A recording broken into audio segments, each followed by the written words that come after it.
Assalamualaikum warahmatullahi wabarakatuh. Di sini kami akan memperkenalkan 3 alat ukur. Yang pertama yaitu jangka sorong. Yang kedua mikrometer. Dan yang ketiga avometer. Sebelum itu perkenalkan, nama saya Indigo Novem Dewantoro dengan nomor induk mahasiswa 20050524019. Dan saya Birjan Sani Khairul Rizki dengan NIM 2005054024027. Dan saya Tegar Hadi Wijaya Kusumo, nomor induk mahasiswa 2005005240002. Di sini kami dari kelas PTMA. Untuk lebih lengkapnya, mari kita simak video berikut ini.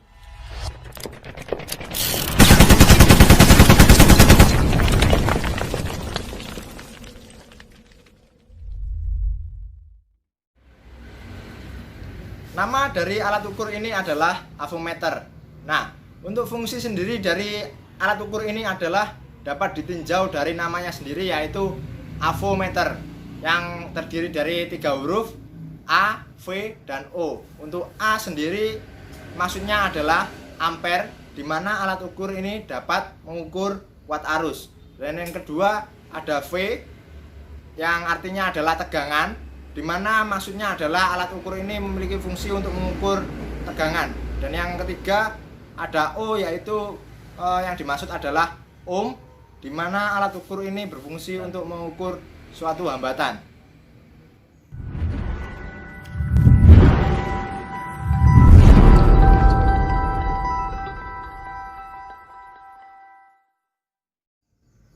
Untuk perawatan alat ukur avometer, yaitu yang pertama, jangan diletakkan pada area dengan medan magnet yang tinggi, karena hal tersebut dapat mempengaruhi presisi dari hasil pengukuran alat ukur avometer. Dan yang kedua, jika akan mengukur suatu tegangan listrik yang tidak diketahui, maka mulailah dari pilihan tegangan yang paling besar, karena jika itu tidak dilakukan maka akan mempengaruhi dari kinerja dari avometer. Selanjutnya, tidak boleh ditindih dengan barang-barang yang lain, harus ditempatkan pada tempat yang aman.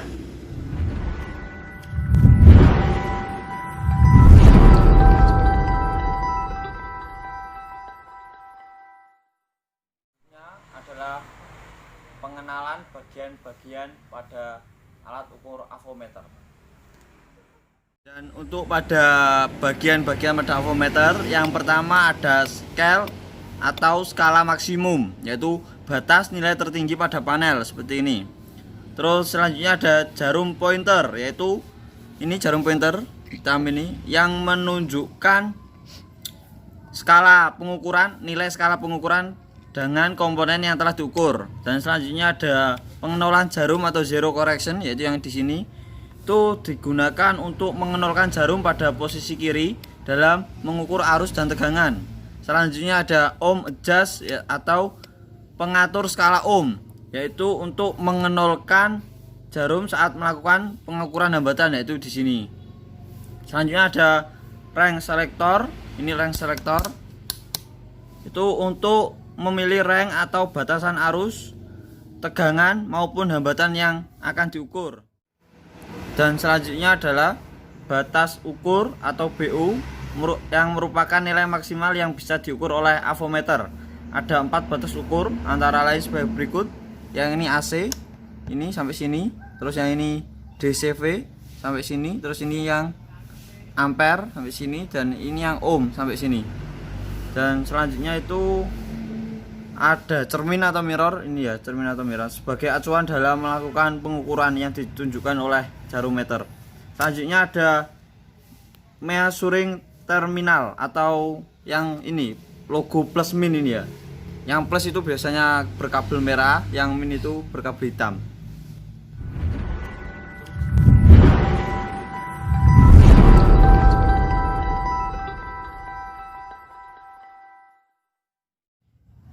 Selanjutnya adalah kalibrasi pada alat ukur avometer.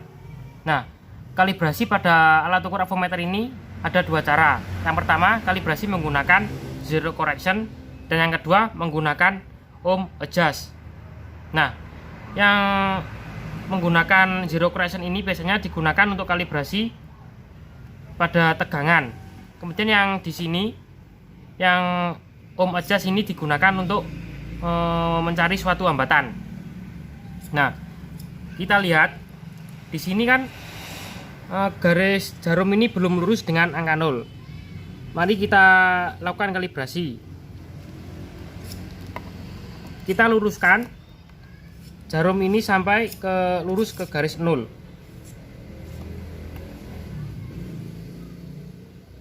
Nah, jika jarum ini sudah lurus pada garis 0 ini, maka sudah dikatakan terkalibrasi. Nah, kemudian untuk kalibrasi saat digunakan untuk mencari suatu hambatan, kita menggunakan yang ohm adjust ini. Caranya, kita putar ini ke selektor ini ke ohm. Setelah itu, kita sentuhkan ini. Yang merah ini adalah untuk positif dan yang ini adalah negatif. Kita sentuhkan. Dan kita lihat di sini, apabila jarum di sini belum lurus dengan garis angka 0, mari kita luruskan terlebih dahulu dengan menggunakan ini. Nah, setelah garis lurus seperti ini, maka sudah dikatakan ini sudah terkalibrasi.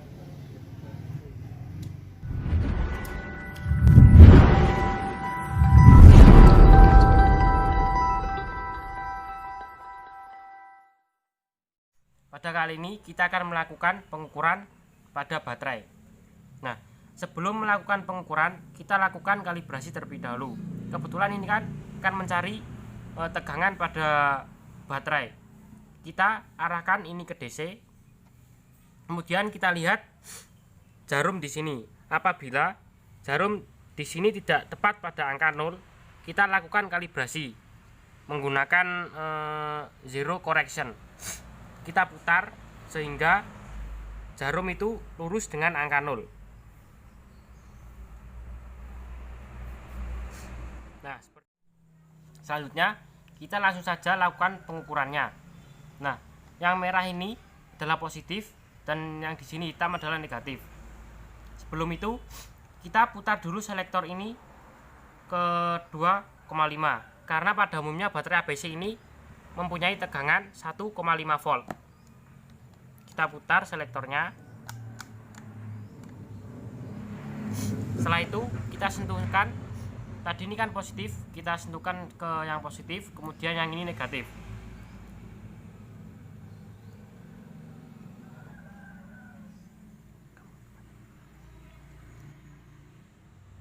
Hasil dari pengukuran ini adalah 1,35.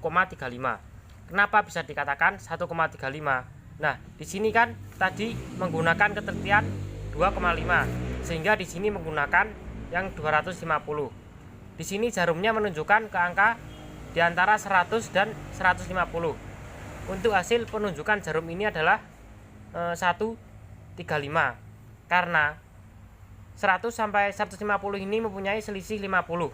Nah, jika 100 sampai 150 ini memiliki selisih 50, maka strip di pas tengah itu adalah 125. Kemudian ditambah 2 strip sehingga menjadi 135. Karena jika 125 ke 150, setiap strip memiliki nilai 5, sehingga 2 strip tersebut adalah 10. Dan ditambahkan 125 sehingga hasil pengukurannya adalah 135.